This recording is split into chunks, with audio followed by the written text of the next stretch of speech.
حضرت عبداللہ بن عمر رضی اللہ تعالی عنہ سے روایت ہے، وہ فرماتے ہیں کہ رسول اکرم صلی اللہ علیہ وسلم نے ارشاد فرمایا، اللہ تعالی علم کو آخری زمانہ میں اس طرح نہیں اٹھائے گا کہ لوگوں کے دل و دماغ سے کھینچ کر اس کو نکال دے، بلکہ علم اس طرح اٹھائے گا کہ علماء کو اس دنیا سے قبض کر لے گا، یہاں تک کہ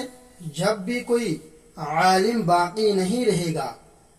تو لوگ جاہلوں کو امام بنا لیں گے اور اس سے مسائل دریافت کیے جائیں گے، اور وہ لوگوں کو بغیر علم کے فتویٰ دیں گے، لہذا وہ خود بھی گمراہ ہوں گے اور دوسروں کو بھی